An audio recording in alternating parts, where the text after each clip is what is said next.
एक दिन दरबार रोज की तरह अपने पूरे वैभव के साथ सजा हुआ था। मंत्रीगण, सेनापति, अमीर उमरा सभी अपने अपने स्थान पर विराजमान थे। शहंशाह अकबर अपने आलीशान सिंहासन पर आसीन थे, मगर उनके चेहरे पर आज रोज जैसी रौनक नहीं थी। वे कुछ उखड़े उखड़े से लग रहे थे, जैसे किसी गहरी सोच में डूबे हों या शायद किसी बात से ऊब चुके हों। दरबार की कार्यवाही चल रही थी। विभिन्न प्रांतों से आए सूबेदार अपनी रिपोर्ट पेश कर रहे थे, फरियादी अपनी गुहार लगा रहे थे, लेकिन बादशाह का ध्यान कहीं और ही था। अचानक बादशाह अकबर ने दरबार की कार्यवाही को बीच में ही रोकते हुए एक घोषणा की, जिसने पूरे दरबार में सनसनी फैला दी। उनकी आवाज में एक अजीब सी गंभीरता थी। हम दरबार में और अपनी सल्तनत में कुछ नयापन चाहते हैं। रोजमर्रा की एकरसता से मन ऊब सा गया है, इसलिए हम एक हुक्म जारी करते हैं। सभी दरबारी कान लगाकर सुनने लगे। बादशाह के मुख से निकलने वाला हर शब्द उनके लिए पत्थर की लकीर होता था।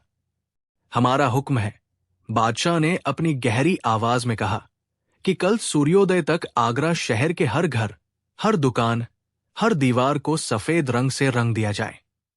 एक भी इमारत, एक भी झोपड़ी ऐसी नहीं दिखनी चाहिए जिस पर सफेद रंग न चढ़ा हो। पूरा शहर दूधिया चांदनी की तरह सफेद नजर आना चाहिए। जो इस हुक्म की तामील नहीं करेगा, उसे सल्तनत का गुस्ताख समझा जाएगा और उसे कड़ी सजा दी जाएगी। ये हुक्म सुनते ही पूरे दरबार में सन्नाटा छा गया। किसी को अपने कानों पर यकीन नहीं हो रहा था। आगरा, जो उस समय सल्तनत की राजधानी और एक विशाल शहर था, जहां लाखों लोग बसते थे, उसे एक रात में सफेद रंग से रंगना, ये तो असंभव कार्य था। कहां से इतना चूना या सफेद रंग आएगा? कहां से इतने कारीगर और मजदूर मिलेंगे जो एक रात में ये काम कर सकें?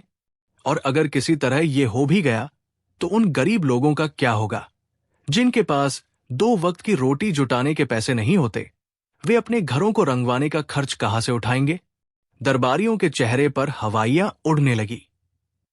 कुछ चापलूस किस्म के मंत्री, जो हमेशा बादशाह की हां में हां मिलाते थे, वे भी इस हुक्म की अव्यावहारिकता को समझ रहे थे, लेकिन बादशाह के रोष से डरकर कुछ कहने की हिम्मत नहीं जुटा पा रहे थे। वे बस एक दूसरे का मुंह ताकने लगे। कुछ ने दबी जुबान में कानाफूसी शुरू कर दी।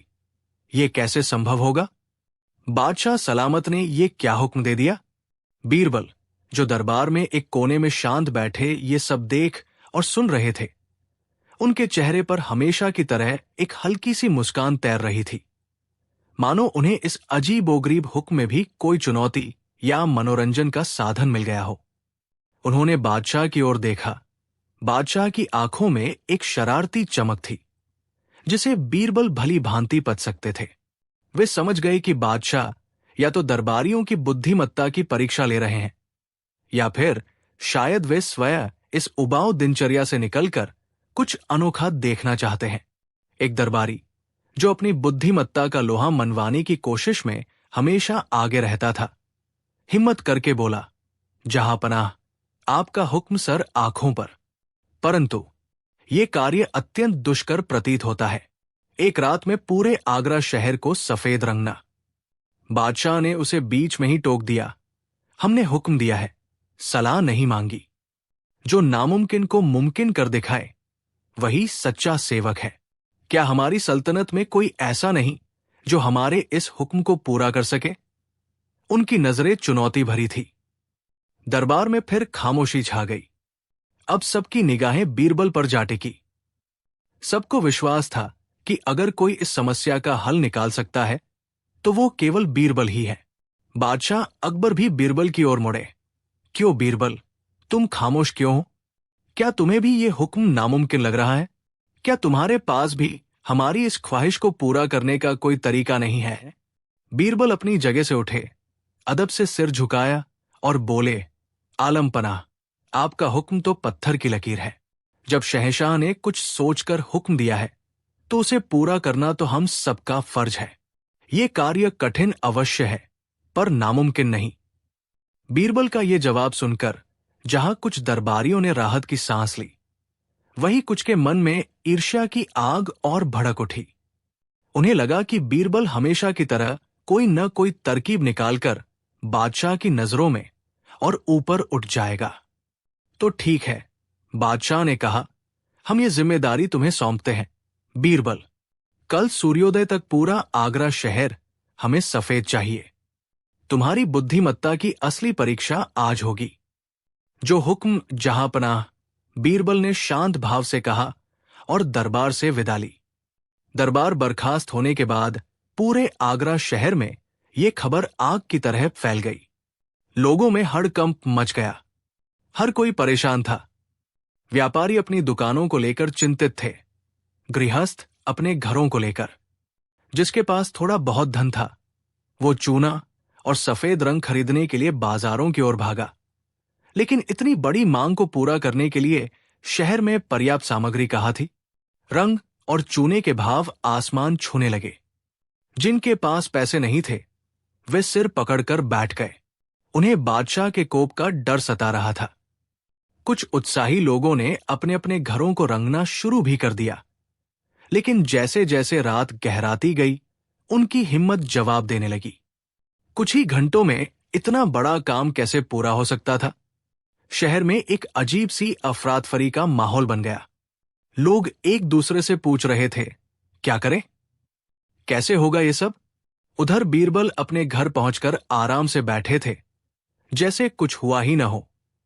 उनकी पत्नी ने चिंता व्यक्त की, यह आपने क्या जिम्मेदारी ले ली? ये तो सरासर असंभव है। बादशाह सलामत कही आपसे नाराज न हो जाए। बीरबल मुस्कुराए, चिंता मत करो बेगम, हर समस्या का कोई न कोई हल अवश्य होता है। बस सही दिशा में सोचने की आवश्यकता है। बीरबल ने अपने कुछ विश्वस्त सेवकों को बुलाया और उन्हें कुछ गुप्त निर्देश दिए। इसके बाद वे भोजन करके गहरी नींद सो गए, मानो उन्हें सुबह की कोई फिक्र ही न हो। अगली सुबह जब पौ फटी, सूरज की पहली किरण ने आगरा की धरती को छुआ, तो बादशाह अकबर अपने महल की छत पर पहुंचे। वे ये देखने के लिए उत्सुक थे कि बीरबल ने उनके हुक्म को कैसे पूरा किया होगा।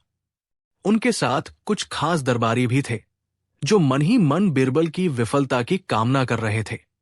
लेकिन जैसे ही बादशाह ने शहर की ओर नजर दौड़ाई, उनका मुंह आश्चर्य से खुला का खुला रह गया। पूरा आगरा शहर वैसा का वैसा ही था। किसी भी घर पर सफेद रंग का कोई निशान तक नहीं था। इमारतें अपने पुराने रंगों में ही खड़ी थी। एक भी दीवार सफेद नहीं हुई थी। बादशाह अकबर का चेहरा गुस्से से तमतमा उठा। उन्हें लगा कि बीरबल ने उनके हुक्म की नाफरमानी की है, उनका मजाक उड़ाया है। बीरबल को फौरन हाजिर किया जाए। उन्होंने गरजते हुए हुक्म दिया। कुछ ही देर में बीरबल को बादशाह के सामने पेश किया गया। बीरबल के चेहरे पर वही शांत मुस्कान थी, जैसे उन्हें किसी बात का डर न हो। बीरबल, बादशाह क्रोध से चिल्लाए, ये क्या है? हमने तुम्हें हुक्म दिया था कि पूरा शहर सफेद रंग से रंग दिया जाए, और तुमने हमारे हुक्म की धज्जियां उड़ा दी। तुम्हारी ये मजाल, क्या तुम सजा के हकदार नहीं हो? दरबारी भी कानाफूसी करने लगे। आज तो बीरबल नहीं बचेगा। बादशाह का गुस्सा सातवें आसमान पर है। बीरबल ने अदब से सिर झुकाते हुए कहा, गुस्ताखी माफ हो जहांपनाह। मैंने आपके हुक्म की तामील करने की पूरी कोशिश की। कोशिश की? बादशाह ने व्यंग्य से कहा, हमें तो कोई कोशिश नजर नहीं आ रही। पूरा शहर जस का तस है, एक भी घर सफेद नहीं हुआ। आलमपनाह, बीरबल ने बड़ी विनम्रता से उत्तर दिया, मैंने कल रात ही पूरे शहर में मुनादी करवा दी थी कि हर व्यक्ति अपने घर को शाही हुक्म के अनुसार सफेद रंग से रंग ले। मैंने उन्हें यह भी बताया कि यह स्वयं शहंशाह अकबर की ख्वाहिश है। तो फिर लोगों ने हमारे हुक्म को क्यों नहीं माना? बादशाह ने कड़क आवाज में पूछा। बीरबल ने कहा, जहांपनाह, प्रजा तो आपके हुक्म की गुलाम है।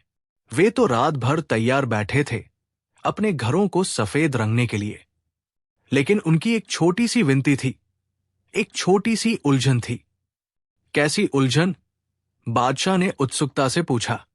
बीरबल ने उत्तर दिया, प्रजा का कहना था कि वे अपने घरों को सफेद रंग से रंगने के लिए पूरी तरह तैयार हैं, लेकिन वे ये नहीं समझ पा रहे कि कौन सा सफेद रंग इस्तेमाल किया जाए। क्या वे दूध जैसा सफेद रंग इस्तेमाल करें, या चूने जैसा सफेद, या फिर संगमरमर की तरह चमकीला सफेद, या शायद बर्फ की तरह रुई वाला सफेद? बाजार में तो सैकड़ों तरह के सफेद रंग उपलब्ध हैं, और हर सफेद रंग की अपनी अलग छटा है। बीरबल ने आगे कहा, प्रजा चाहती थी कि पहले आप जहांपनाह अपने शाही महल को उस विशेष सफेद रंग से रंगवाएं जो आपको सबसे अधिक प्रिय हो, ताकि वे सब उसी नमूने को देखकर अपने अपने घरों को ठीक वैसा ही सफेद रंग सकें। वे नहीं चाहते थे कि उनके द्वारा चुना गया सफेद रंग आपको पसंद ना आए और आपकी ख्वाहिश अधूरी रह जाए। बीरबल ने एक क्षण रुककर फिर कहा, इसके अतिरिक्त जहांपनाह, प्रजा ने यह भी अर्ज किया कि इतने बड़े आगरा शहर को एक रात में रंगने के लिए लाखों मन चुने या सफेद रंग और हजारों कूंचियों ब्रश की आवश्यकता होगी। इतनी बड़ी मात्रा में सामग्री जुटाना और उसका खर्च वहन करना गरीब प्रजा के बूते से बाहर है। इसलिए उन्होंने ये भी निवेदन किया है कि इस नेक काम के लिए आवश्यक रंग और अन्य सामग्री शाही खजाने से उपलब्ध कराई जाए, ताकि आपके हुक्म की तामील बेहतरीन तरीके से हो सके। बीरबल की बात सुनकर बादशाह अकबर अवाक रह गए। उनका गुस्सा पल भर में गायब हो गया। उन्हें अपनी गलती का एहसास हो गया था। उन्होंने बिना सोचे समझे केवल अपनी सनक में ऐसा हुक्म दे दिया था जो व्यावहारिक रूप से असंभव था। बीरबल ने न केवल उस असंभव हुक्म को टाल दिया था, बल्कि बड़ी ही चतुराई से उन्हें उनकी हुक्म की अव्यावहारिकता का आईना भी दिखा दिया था, और वह भी बिना किसी की भावनाओं को ठेस पहुंचाए या बादशाह का अपमान किए। बादशाह को यह भी समझ आ गया कि बीरबल ने जानबूझकर शहर को रंगवाने का कोई प्रयास नहीं किया, क्योंकि वे जानते थे कि यह संभव नहीं है और इससे केवल प्रजा परेशान होगी और शाही खजाने का दुरुपयोग होगा। इसके बजाय उन्होंने एक ऐसा तर्क प्रस्तुत किया जिससे बादशाह स्वयं अपने हुक्म को वापस लेने पर मजबूर हो जाएं। बादशाह अकबर के चेहरे पर मुस्कान तैर गई। वे बीरबल की बुद्धिमत्ता और हाजिर जवाबी पर मोहित हो गए। उन्हें एहसास हुआ कि बीरबल ने न केवल उन्हें एक हास्यास्पद स्थिति से बचाया, बल्कि प्रजा को भी एक अनावश्यक परेशानी और खर्च से बचा लिया। वाह बीरबल, वाह! बादशाह अकबर ने प्रसन्न होकर कहा, तुमने एक बार फिर अपनी बुद्धिमत्ता का लोहा मनवा दिया। तुम्हारी चतुराई का कोई जवाब नहीं। तुमने बड़ी ही खूबसूरती से हमें हमारी भूल का एहसास करा दिया और प्रजा को भी व्यर्थ की परेशानी से बचा लिया। उन्होंने आगे कहा, तुम सही कहते हो। जब तक हम स्वयं ये तय नहीं करते कि हमें कौन सा सफेद रंग पसंद है, और जब तक हम उसके लिए आवश्यक संसाधन उपलब्ध नहीं कराते, तब तक प्रजा से ये उम्मीद करना व्यर्थ है। हम अपना ये हुक्म वापस लेते हैं। दरबार में उपस्थित सभी मंत्री और दरबारी बीरबल की इस अद्भुत सूझबूझ को देखकर दंग रह गए। जो लोग बीरबल की विफलता की कामना कर रहे थे, उनके चेहरे लटक गए। उन्हें एक बार फिर मानना पड़ा कि बीरबल को हराना या नीचा दिखाना लगभग नामुमकिन है। बादशाह अकबर ने बीरबल को गले लगा लिया और उन्हें कीमती तोहफों से नवाजा। उन्होंने कहा, बीरबल, तुम वास्तव में हमारे नवरत्नों में सबसे चमकदार रत्न हो। तुम्हारी उपस्थिति हमारे दरबार की शान है और तुम्हारी सलाह हमारे लिए अनमोल है। उस दिन के बाद बादशाह अकबर कोई भी बड़ा या असामान्य हुक्म जारी करने से पहले बीरबल से सलाह लेना कभी नहीं भूले, और बीरबल ने हमेशा अपनी बुद्धिमत्ता और विवेक से बादशाह को सही मार्ग दिखाया, जिससे न केवल सल्तनत का भला हुआ, बल्कि प्रजा भी खुशहाल रही। ये कहानी अकबर और बीरबल की अनगिनत रोचक कहानियों में से एक और कड़ी बन गई, जो आज भी लोगों को बुद्धिमत्ता, हाजिर जवाबी और सही समय पर सही निर्णय लेने की प्रेरणा देती है। बीरबल ने यह सिद्ध कर दिया था कि शक्ति या सत्ता से अधिक महत्वपूर्ण विवेक और बुद्धिमत्ता होती है, और किसी भी कठिन परिस्थिति का सामना शांति और चतुराई से किया जा सकता है। कहानी 2। एक दिन दरबार में एक रोता बिलखता हुआ व्यापारी उपस्थित हुआ। उसका नाम था धनपत राय और वो गुजरात से मसाले और कीमती कपड़े लेकर आगरा आया था। उसका चेहरा पीला पड़ा हुआ था, आंखों से आंसू बह रहे थे और उसके कपड़ों पर धूल और मिट्टी लगी थी, मानो वो किसी बड़ी मुसीबत से जूझ कर आया हो। जहां पनाह, मेरी मदद कीजिए, मैं लुट गया, बर्बाद हो गया। धनपत राय ने बादशाह अकबर के सामने घुटने टेकते हुए गुहार लगाई। अकबर ने उसे शांत करते हुए पूछा, क्या हुआ व्यापारी? विस्तार से बताओ। हमारे राज्य में किसी के साथ अन्याय नहीं होगा। धनपत राय ने अपनी दुख भरी कहानी सुनानी शुरू की। हुजूर, मैं गुजरात का एक छोटा सा व्यापारी हूं। बड़ी मेहनत से पूंजी इकट्ठी करके मैंने बेहतरीन किस्म के मसाले और रेशमी कपड़े खरीदे ताकि आगरा में उन्हें अच्छे दामों पर बेचकर कुछ मुनाफा कमा सकूं। कल शाम मैं शहर के बाहरी इलाके में एक सराय में ठहरा था। वहां मेरी मुलाकात एक व्यक्ति से हुई जिसका नाम उसने चतुरदास बताया। वो बहुत मीठी मीठी बातें कर रहा था और उसने मुझसे दोस्ती गांठ ली। चतुरदास ने मुझे बताया कि वह भी एक व्यापारी है और आगरा के बाजार को अच्छी तरह जानता है। उसने मुझसे कहा कि वो मेरे सारे माल को बहुत अच्छे मुनाफे पर बिकवा देगा, बशर्ते मैं उसे मुनाफे का एक छोटा सा हिस्सा दे दूं। मैं उसकी बातों में आ गया। हुजूर, वो इतना विश्वसनीय लग रहा था कि मैंने उस पर भरोसा कर लिया। धनपत राय ने अपनी आंखों से आंसू पोंछते हुए आगे कहा, आज सुबह चतुरदास मेरे पास आया और बोला कि एक बहुत बड़ा सौदागर मेरा सारा माल एकमुश्त खरीदने को तैयार है, और वो भी मुहमांगी कीमत पर। उसने कहा कि सौदागर शहर के बाहर एक गोदाम में मिलेगा और पैसे भी वही देगा। मैं खुशी से फूला नहीं समाया। चतुरदास ने मुझसे कहा कि माल को बैलगाड़ियों पर लदवाकर वो आगे आगे चलता है और मैं पीछे से अपना हिसाब किताब लेकर आ जाऊं। मैंने ऐसा ही किया। जब मैं बताई हुई जगह पर पहुंचा तो वहां न तो कोई गोदाम था, न कोई सौदागर, और न ही चतुरदास और मेरी बैलगाड़ियां। वो धूर्त मेरे सारे माल समेत गायब हो गया था। मेरी जिंदगी भर की कमाई लुट गई। जहां पनाह, अब मैं क्या करूंगा? मेरे बीवी बच्चे भूखे मर जाएंगे। धनपत राय फूट फूट कर रोने लगा। बादशाह अकबर का चेहरा गंभीर हो गया। ये एक गंभीर मामला था। अगर उनके राज्य में व्यापारी सुरक्षित नहीं महसूस करेंगे तो ये सल्तनत की प्रतिष्ठा के लिए अच्छा नहीं होगा। चिंता मत करो धनपत राय, अकबर ने कहा, तुम्हारे साथ न्याय होगा। हम उस ठग को ढूंढ निकालेंगे और तुम्हारा माल तुम्हें वापस दिलवाएंगे। उन्होंने अपने कोतवाल को आदेश दिया कि शहर के सभी नाकों पर कड़ी निगरानी रखी जाए और चतुरदास नाम के किसी भी संदिग्ध व्यक्ति की तलाश की जाए। फिर उन्होंने बीरबल की ओर देखा। बीरबल, इस मामले की छानबीन की जिम्मेदारी हम तुम्हें सौंपते हैं। हमें विश्वास है कि तुम अपनी बुद्धिमानी से इस गुत्थी को सुलझा लोगे। बीरबल ने अदब से सिर झुकाया। जो आज्ञा, जहां पनाह, मैं पूरा प्रयास करूंगा। बीरबल ने सबसे पहले धनपत राय से चतुरदास के हुलिये, उसकी बातचीत के तरीके और वो सराय जहां वे मिले थे उसके बारे में विस्तार से पूछताछ की। धनपत राय ने बताया कि चतुरदास मझोले कद का, गेहुए रंग का व्यक्ति था।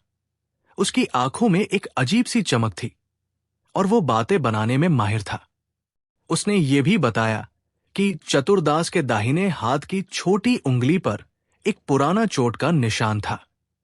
बीरबल ने धनपत राय को दिलासा दिया और उसे शाही मेहमान खाने में ठहराने का प्रबंध कर दिया। अगले दिन बीरबल ने वेश बदला। उन्होंने एक साधारण ग्रामीण का भेष धारण किया, फटे पुराने कपड़े पहने, सिर पर मैली पगड़ी बांधी और हाथ में एक लाठी ले ली। वो उसी सराय में पहुंचे जहां धनपत राय ठहरा था।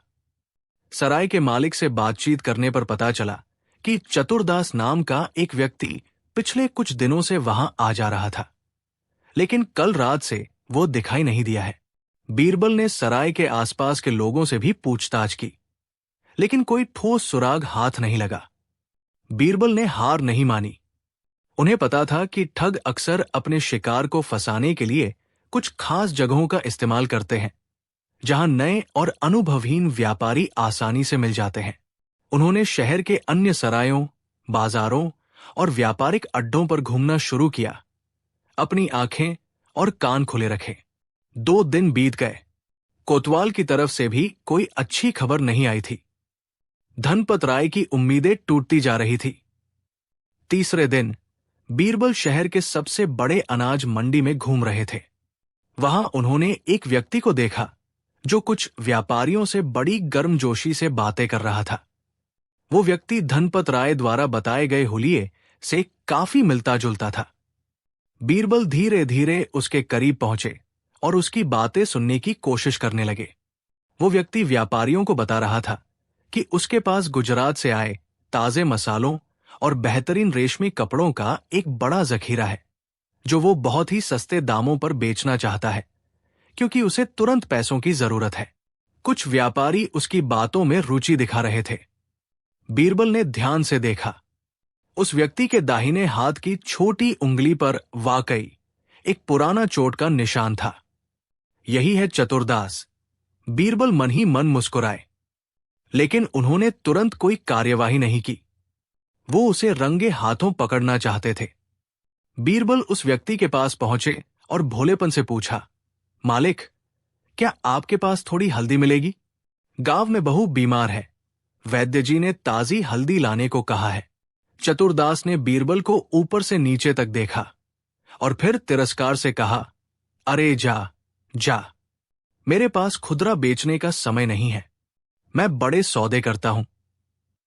बीरबल ने गिड़गिड़ाते हुए कहा, सरकार, थोड़ी सी ही दे दीजिए, बड़ी मेहरबानी होगी। चतुरदास ने उसे झिड़क दिया। बीरबल ने जानबूझकर अपना संतुलन खोया और चतुरदास के पैरों पर गिर पड़े, मानो गलती से धक्का लग गया हो। गिरते समय उन्होंने बड़ी चतुराई से चतुरदास की कमर में बंधी छोटी सी पोटली पर हल्दी का हल्का सा रंग लगा दिया, जो उन्होंने अपनी मुट्ठी में छिपा रखी थी। माफ करना मालिक, गलती हो गई, कहकर बीरबल वहां से हट गए। चतुरदास ने कुछ बड़बड़ाया और फिर अपने काम में लग गया। बीरबल सीधे कोतवाल के पास पहुंचे और उन्हें पूरी योजना समझाई। फिर वे कुछ सिपाहियों को लेकर अनाज मंडी की ओर लौटे। जब वे मंडी पहुंचे तो चतुरदास कुछ व्यापारियों के साथ एक बैलगाड़ी पर लदे माल का सौदा कर रहा था। बैलगाड़ी पर वही मसाले और कपड़े थे जिनका जिक्र धनपत राय ने किया था। बीरबल ने सिपाहियों को इशारा किया। सिपाहियों ने चतुरदास को घेर लिया। ये क्या हो रहा है? चतुरदास घबराकर बोला, मैंने क्या किया है? बीरबल आगे आए और बोले, चतुरदास, तुम्हारा खेल खत्म हुआ। ये माल चोरी का है और तुमने एक भोले भाले व्यापारी को ठगा है। ये झूठ है। चतुरदास चिल्लाया, ये मेरा माल है, मेरे पास इसके सबूत है। अच्छा, बीरबल ने कहा, तो फिर बताओ, तुम्हारी कमर में बंधी इस पोटली पर यह हल्दी का निशान कहां से आया? क्या तुम हल्दी का व्यापार भी करते हो? चतुरदास ने घबराकर अपनी पोटली देखी। उस पर हल्दी का पीला निशान साफ दिखाई दे रहा था। वो कुछ बोल नहीं पाया। वो समझ गया कि वो फंस चुका है। बीरबल ने फिर धनपत राय को बुलवाया। धनपत राय ने तुरंत अपने माल को पहचान लिया और चतुरदास को देखकर गुस्से से कांपने लगा। यही है वो धूर्त, हुजूर, इसी ने मुझे लूटा है। चतुरदास के पास अब बचने का कोई रास्ता नहीं था। उसने अपना गुनाह कबूल कर लिया। उसने बताया कि उसने माल को शहर के बाहर एक गुप्त तहखाने में छिपा रखा था और वो उसे धीरे धीरे बेचने की फिराक में था। सिपाहियों ने चतुरदास को गिरफ्तार कर लिया और तहखाने से सारा माल बरामद कर लिया। धनपत राय को जब उसका सारा सामान वापस मिला तो उसकी आंखों में खुशी के आंसू आ गए। उसने बीरबल के पैर पकड़ लिए। आपने मुझे बचा लिया, मंत्री जी, मैं आपका ये उपकार जीवन भर नहीं भूलूंगा। बीरबल ने उसे उठाते हुए कहा, यह मेरा कर्तव्य था, धनपत राय। बादशाह अकबर के राज्य में किसी भी निर्दोष के साथ अन्याय नहीं होने दिया जाएगा। अगले दिन दरबार में बादशाह अकबर ने बीरबल की बुद्धिमानी की भूरी भूरी प्रशंसा की। बीरबल, तुमने एक बार फिर साबित कर दिया कि तुम्हारी नजर और बुद्धि कितनी पैनी है। तुमने न केवल एक निर्दोष व्यापारी को न्याय दिलाया, बल्कि हमारी सल्तनत की प्रतिष्ठा को भी बचाया। चतुरदास को उसके अपराध के लिए उचित दंड दिया गया और धनपत राय खुशी खुशी अपने माल के साथ गुजरात लौटने की तैयारी करने लगा। इस घटना ने एक बार फिर यह सिद्ध कर दिया कि बीरबल केवल हाजिर जवाबी में ही नहीं, बल्कि गंभीर मामलों को सुलझाने और न्याय दिलाने में भी अद्वितीय थे। उनकी चतुराई और निष्पक्षता की कहानियां लोगों के बीच और भी लोकप्रिय हो गई और आगरा के व्यापारी ये जानकर निश्चिंत हो गए कि जब तक बीरबल जैसे न्यायप्रिय और बुद्धिमान व्यक्ति बादशाह के सलाहकार है, तब तक उनके साथ कोई ठगी या अन्याय आसानी से नहीं हो सकता। बीरबल की ये सूझबूझ भरी कार्यवाही ठगों और अपराधियों के मन में भी एक डर पैदा कर गई और कुछ समय के लिए ही सही, शहर में ऐसी घटनाओं में कमी आ गई। कहानी 3। एक रोज जब सूरज की सुनहरी किरणें आगरा के किले के दीवान आम को रोशन कर रही थी, दरबार अपनी रोजाना की गहमा गहमी में डूबा हुआ था। तभी एक अजीबोगरीब और संगीन मामला पेश हुआ। शहर के एक नामी गिरामी जौहरी सेठ हीराचंद बदहवास हालत में दरबार में हाजिर हुए। उनके चेहरे पर हवाइयां उड़ रही थी, कपड़े अस्त व्यस्त थे और आंखों में घबराहट साफ झलक रही थी। दुहाई हो आलमपना, लूट गया, बर्बाद हो गया, सेठ हीराचंद ने जमीन पर गिरते गिरते गुहार लगाई। बादशाह अकबर ने उन्हें धीरज बंधाते हुए कहा, सेठ जी, शांति रखिए और विस्तार से बताइए कि आखिर हुआ क्या है। सेठ हीराचंद ने सिसकते हुए अपनी व्यथा सुनाई। जहांपनाह, कल रात मेरे घर में चोरी हो गई। चोरों ने तिजोरी तोड़कर मेरे जीवन भर की कमाई, एक बेशकीमती हीरों का हार चुरा लिया। वो हार न सिर्फ कीमती था, बल्कि मेरे खानदान की इज्जत और निशानी भी था। मेरे पास उस हार के अलावा कुछ खास नहीं बचा। बादशाह ने कोतवाल को तलब किया। कोतवाल ने बताया कि छानबीन जारी है, पर अभी तक कोई सुराग हाथ नहीं लगा है। तभी सेठ हीराचंद ने अपने एक पुराने नौकर दीनू की ओर इशारा करते हुए कहा, आलमपना, मुझे पूरा शक इसी मनहूस दीनू पर है। ये कई सालों से मेरे यहां काम कर रहा है और तिजोरी की चाबी कहाँ रखी जाती है, ये बात इससे छिपी नहीं थी। कल रात भी ये देर तक मेरे घर पर ही था।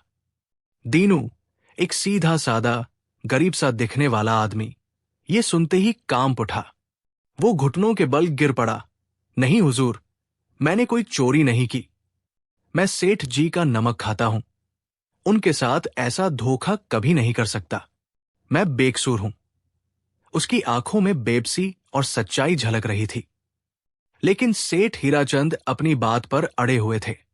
मामला और संगीन तब हो गया जब एक और व्यक्ति, जिसका नाम चमनलाल था और जो सेठ हीराचंद का पड़ोसी था, गवाही देने के लिए आगे आया। चमनलाल ने बड़ी आत्मविश्वास से कहा, जहांपनाह, मैंने कल रात अपनी छत से दीनू को सेठ हीराचंद के घर की पिछली दीवार फांदकर बाहर निकलते हुए देखा था। उसके हाथ में एक छोटी सी पोटली भी थी, जिसे वो छुपाने की कोशिश कर रहा था। अंधेरा होने के बावजूद मैंने उसे पहचान लिया था, क्योंकि चांदनी रात थी और मैंने उसे कई बार सेठ जी के घर आते जाते देखा है। चमनलाल की गवाही दीनू के खिलाफ एक मजबूत सबूत लग रही थी। दीनू अब और भी ज्यादा घबरा गया। नहीं जहांपनाह, ये झूठ बोल रहा है। मैं कल रात सेठ जी के घर से सीधा अपने घर गया था। मैंने कोई दीवार नहीं फांदी। बादशाह अकबर असमंजस में पड़ गए। एक तरफ दीनू की बेगुनाही की गुहार थी, तो दूसरी तरफ चमनलाल का प्रत्यक्षदर्शी होने का दावा। उन्होंने अपने मंत्रियों और सलाहकारों से राय ली, पर कोई भी किसी ठोस नतीजे पर नहीं पहुंच पा रहा था। कुछ का मानना था कि चूंकि एक गवाह मौजूद है, दीनू को ही दोषी मान लेना चाहिए।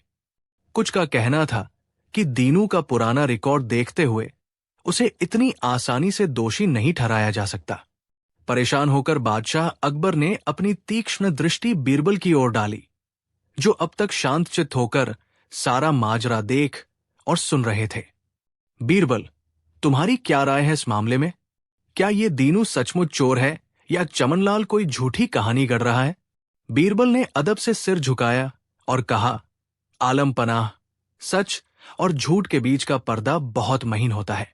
उसे हटाने के लिए धैर्य और सूक्ष्म दृष्टि की आवश्यकता होती है। यदि आप आज्ञा दें तो मैं इस मामले की तह तक जाना चाहूंगा। तुम्हें पूरी इजाजत है बीरबल, बादशाह ने कहा। हमें विश्वास है कि तुम सत्य को अवश्य उजागर करोगे। बीरबल सबसे पहले दीनू के पास गए। उन्होंने उससे नरमी से पूछा, दीनू, घबराओ नहीं। अगर तुम सच बोल रहे हो तो तुम्हें डरने की कोई जरूरत नहीं। बस मुझे ये बताओ कि कल रात जब तुम सेठ हीराचंद के घर से निकले तो क्या तुमने कुछ असामान्य देखा या सुना? दीनू ने कुछ देर सोचा, फिर बोला, हुजूर, कुछ खास तो नहीं। बस जब मैं गली के नुक्कड़ पर पहुंचा तो मैंने देखा कि चमनलाल अपने घर की छत पर टहल रहा था और कुछ बुदबुदा रहा था। मुझे थोड़ा अजीब लगा क्योंकि वो आमतौर पर इतनी रात गए छत पर नहीं टहलता। इसके बाद बीरबल चमनलाल के पास पहुंचे। चमनलाल अब भी अपने आत्मविश्वास से लबरेज था। बीरबल ने उससे पूछा, चमनलाल, तुमने दीनू को दीवार फांदते हुए देखा, ये तो तुमने बता दिया। क्या तुम उस समय छत पर क्या कर रहे थे, ये भी बता सकते हो? चमनलाल थोड़ा झिझका, फिर बोला, जी, मैं बस यूं ही हवा खाने निकला था। गर्मी बहुत थी। बीरबल ने उसकी आंखों में झांकते हुए पूछा, ठीक है, अब ये बताओ कि जब तुमने दीनू को देखा तो उस समय आसपास और क्या हो रहा था? कोई आवाज, कोई और हलचल? चमनलाल ने कुछ सोचते हुए कहा, हां, पास की मस्जिद से अजान की आवाज आ रही थी। सुबह की पहली अजान। और गली के कुत्ते भी भौंक रहे थे, शायद दीनू को देखकर। बीरबल के चेहरे पर एक हल्की सी मुस्कान तैर गई, जिसे उन्होंने बड़ी कुशलता से छुपा लिया। उन्होंने कहा, बहुत खूब चमनलाल, तुम्हारी याददाश्त तो काफी तेज है। अगले दिन दरबार फिर से लगा। सेठ हीराचंद, दीनू और चमनलाल सभी उपस्थित थे। बादशाह अकबर और सारे दरबारी उत्सुकता से बीरबल की ओर देख रहे थे। बीरबल ने बादशाह से कहा, आलम पनाह, मैंने दोनों पक्षों से बात की है और कुछ निष्कर्ष पर पहुंचा हूं। फिर वो चमनलाल की ओर मुड़े। चमनलाल, तुमने कल कहा था कि जब तुमने दीनू को दीवार फांदते देखा तो सुबह की पहली अजान हो रही थी और कुत्ते भी भौंक रहे थे। जी हुजूर, बिल्कुल सही, चमनलाल ने सीना फुलाकर कहा। बीरबल ने कहा, लेकिन चमनलाल, कल रात तो अमावस्या की रात थी। घना अंधेरा था, चांदनी रात नहीं थी जैसा तुमने पहले कहा था। और अगर सुबह की पहली अजान हो रही थी तो इसका मतलब है कि सूरज निकलने में कुछ ही समय बाकी था। ऐसे में दीनू को दीवार फांदकर भागने की क्या जरूरत थी? वो तो मुख्य दरवाजे से भी जा सकता था। और सबसे महत्वपूर्ण बात, अगर सुबह की पहली अजान हो रही थी तो फिर तुम्हारा छत पर हवा खाने का तर्क भी गले नहीं उतरता, क्योंकि उस समय तो भोर की ठंडक शुरू हो जाती है, गर्मी नहीं। चमनलाल का चेहरा पीला पड़ने लगा। वो हकलाते हुए बोला, वो मुझे ठीक से याद नहीं। शायद मैंने गलती से कह दिया होगा। बीरबल मुस्कुराए। गलतियां इंसानों से ही होती हैं चमनलाल, पर इतनी सारी गलतियां एक साथ? और दीनू ने बताया कि उसने तुम्हें रात में छत पर बुदबुदाते हुए देखा था जब वो घर लौट रहा था। उस समय तो अजान का वक्त नहीं था। बीरबल ने फिर बादशाह की ओर रुख किया। आलम पनाह, चमनलाल की गवाही में कई विरोधाभास है। अमावस्या की रात को चांदनी बताना, सुबह की अजान के समय कुत्तों का भौंकना और उसका खुद छत पर होना, ये सारी बातें मेल नहीं खाती। ऐसा प्रतीत होता है कि चमनलाल किसी कारणवश झूठ बोल रहा है। बादशाह अकबर ने कठोर दृष्टि से चमनलाल की ओर देखा। चमनलाल, क्या तुम सच बोल रहे हो या बीरबल की बातें सही है? चमनलाल अब बुरी तरह घबरा चुका था। उसके माथे पर पसीने की बूंदें चमक रही थी। वो जानता था कि बीरबल की तीक्ष्ण बुद्धि के सामने उसका झूठ ज्यादा देर टिक नहीं पाएगा। बीरबल ने फिर कहा, आलमपना, यदि आप आज्ञा दें तो मैं एक और छोटा सा प्रयोग करना चाहूंगा। बादशाह ने सहमति में सिर हिलाया। बीरबल ने एक सिपाही को आदेश दिया कि वह एक जलता हुआ कोयला और एक सूखी घास का पूला ले आए। सिपाही तुरंत सामग्री ले आया। बीरबल ने चमनलाल से कहा, चमनलाल, अगर तुम सच्चे हो तो इस जलते हुए कोयले को इस सूखी घास के पूले पर रखकर कसम खाओ कि तुमने दीनू को चोरी करते देखा है और तुम सच बोल रहे हो। यह सुनकर चमनलाल के पैरों तले जमीन खिसक गई। जलते कोयले को सूखी घास पर रखने का मतलब था कि घास तुरंत आग पकड़ लेगी। ये एक तरह से अग्नि परीक्षा थी और झूठे के लिए ये जानलेवा साबित हो सकती थी। वो कांपते हुए पीछे हट गया। नहीं, नहीं, मैं ये नहीं कर सकता। क्यों नहीं कर सकते, चमनलाल? बीरबल ने पूछा। अगर तुम सच्चे हो तो तुम्हें डर किस बात का? चमनलाल अब और बर्दाश्त नहीं कर सका। वो बादशाह के कदमों में गिर पड़ा और रोते हुए बोला, मुझे माफ कर दीजिए जहांपना। मुझसे भूल हो गई। मैंने दीनू को चोरी करते नहीं देखा था। मैंने झूठ बोला था। पूरे दरबार में सन्नाटा छा गया। सेठ हीराचंद भी हैरान रह गए। बादशाह ने गुस्से में पूछा, लेकिन तुमने ऐसा क्यों किया? एक बेगुनाह को फंसाने की कोशिश क्यों की? चमनलाल ने सिसकते हुए बताया, हुजूर, दीनू ने मुझसे कुछ पैसे उधार लिए थे और वो लौटा नहीं पा रहा था। मुझे लगा कि अगर वो चोरी के इल्जाम में फंस जाएगा तो सेठ हीराचंद शायद मेरा कर्ज माफ कर देंगे या उसकी सजा कम करवाने के एवज में मुझे कुछ इनाम देंगे। लालच में आकर मैंने ये झूठी गवाही दे दी।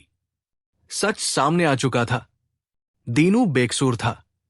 उसकी आंखों में आंसू थे, पर इस बार ये खुशी और राहत के आंसू थे।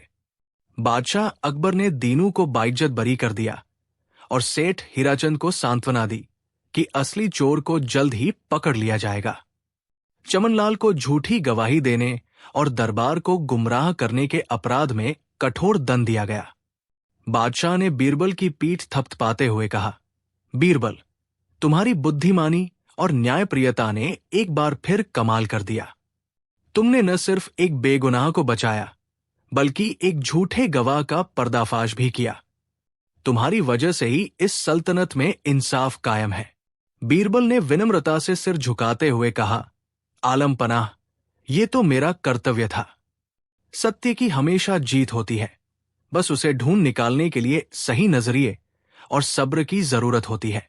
इस घटना के बाद बीरबल की बुद्धिमत्ता की ख्याति और भी बढ़ गई।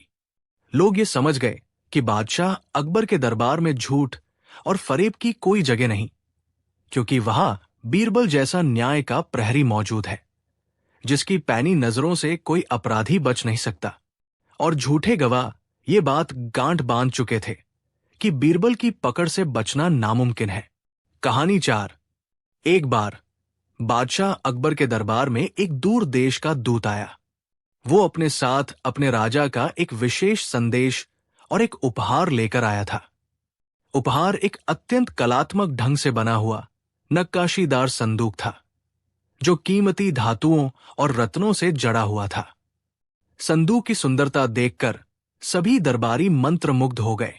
दूत ने बादशाह अकबर को प्रणाम किया और कहा, जहांपना, मेरे महाराज ने आपके लिए ये छोटा सा उपहार भेजा है, परंतु इस उपहार के साथ एक शर्त है। ये संदूक तभी खुलेगा जब आप हमारे महाराज द्वारा भेजी गई एक पहेली को सुलझा देंगे। यदि आप या आपके दरबार का कोई भी बुद्धिमान व्यक्ति इस पहेली को सुलझाने में सफल रहा तो ये संदूक और इसके अंदर का बहुमूल्य खजाना आपका होगा। अन्यथा हमें ये संदूक वापस ले जाना होगा और ये माना जाएगा कि हिंदुस्तान में हमारे महाराज की बुद्धि का मुकाबला करने वाला कोई नहीं है। ये सुनकर बादशाह अकबर को थोड़ा अचरज हुआ। उन्हें चुनौतियां पसंद थी और उन्हें अपने दरबारियों, विशेषकर बीरबल की बुद्धिमत्ता पर पूरा भरोसा था। उन्होंने मुस्कुराते हुए कहा, हमें आपकी शर्त मंजूर है। बताइए, क्या है वो पहेली? दूत ने एक रेशमी वस्त्र में लिपटी हुई एक छोटी सी पट्टी निकाली और उसे बादशाह को दिया। बादशाह ने उसे खोला। उस पर स्वर्ण अक्षरों में एक विचित्र सी पहेली लिखी थी। मैं जम लेता हूं मौन, पर रुलाता हूं सबको। रंग बदलता हूं क्षण क्षण, पर नहीं है कोई काया। कभी लाता हूं हर्ष अपार, कभी घोर निराशा। बताओ क्या हूं मैं, जो अदृश्य होकर भी रचता हूं माया? बादशाह अकबर ने पहेली को कई बार पढ़ा। दरबारी भी आपस में कानाफूसी करने लगे। पहेली सीधी सादी नहीं लग रही थी। उसमें कई विरोधाभासी बातें थी। जन्म लेना, रुलाना, रंग बदलना, पर कोई शरीर न होना, ये सब बहुत उलझा हुआ था। बादशाह ने अपने दरबार के सबसे विद्वान पंडितों और सलाहकारों की ओर देखा। उन्होंने सभी को पहेली सुलझाने का प्रयास करने का आदेश दिया। एक एक करके कई बुद्धिमानों ने अपना दिमाग लगाया, शास्त्रों के पन्ने पलटे, तर्क वितर्क किए, परंतु कोई भी उस पहेली का संतोषजनक उत्तर नहीं दे सका। कोई कहता हवा, कोई कहता समय, कोई कहता विचार, लेकिन कोई भी उत्तर पहेली के सभी पहलुओं पर खरा नहीं उतर रहा था। दिन बीतते गए। दरबार में निराशा छाने लगी। विदेशी दूत हर रोज दरबार में आता और मुस्कुराता, जैसे कह रहा हो कि हिंदुस्तान के बुद्धिमान हार मान चुके हैं। बादशाह अकबर को भी चिंता होने लगी। ये केवल एक संदूक और खजाने की बात नहीं थी, बल्कि उनके साम्राज्य की प्रतिष्ठा का भी सवाल था। अंततः बादशाह अकबर ने बीरबल को बुलाया, जो कुछ दिनों से किसी राजकीय कार्य से शहर से बाहर थे। बीरबल के दरबार में आते ही एक नई उम्मीद की लहर दौड़ गई। बादशाह ने बीरबल को पूरी स्थिति समझाई और वो पहेली वाली पट्टी उनके हाथ में दी। बीरबल ने पहेली को ध्यान से पढ़ा। एक बार, दो बार, तीन बार। उनके चेहरे पर गंभीरता थी, परंतु उनकी आंखों में एक चमक भी थी, जैसे वे किसी गहरे रहस्य की थाह ले रहे हों। कुछ देर तक वे मौन खड़े रहे, सोचते रहे। पूरा दरबार सांस रोके उन्हें देख रहा था। विदेशी दूत मन ही मन मुस्कुरा रहा था। उसे लग रहा था कि इतने दिनों से जो पहेली कोई नहीं सुलझा सका, उसे ये बीरबल क्या सुलझाएगा। कुछ क्षणों के बाद बीरबल ने अपनी आंखें खोली और बादशाह अकबर की ओर देखकर एक हल्की सी मुस्कान के साथ कहा, जहां पनाह, ये पहेली जितनी जटिल दिखती है उतनी है नहीं। इसका उत्तर बहुत ही सरल है। सभी दरबारी चौंक गए। क्या बीरबल ने सचमुच इतनी जल्दी पहेली सुलझा ली? बादशाह ने उत्सुकता से पूछा, तो बताओ बीरबल, क्या है इस पहेली का उत्तर? बीरबल ने विदेशी दूत की ओर देखा और फिर पूरे दरबार को संबोधित करते हुए कहा, इस पहेली का उत्तर है प्याज। एक पल के लिए दरबार में पूर्ण शांति छा गई। प्याज? ये कैसा उत्तर था? किसी ने सोचा भी नहीं था कि इतनी गूढ़ पहेली का उत्तर इतनी साधारण सी चीज हो सकती है। विदेशी दूत के चेहरे पर अविश्वास का भाव था। वो लगभग हंसते हुए बोला, प्याज? ये तुम क्या कह रहे हो? बीरबल, क्या तुम हमारा मजाक उड़ा रहे हो?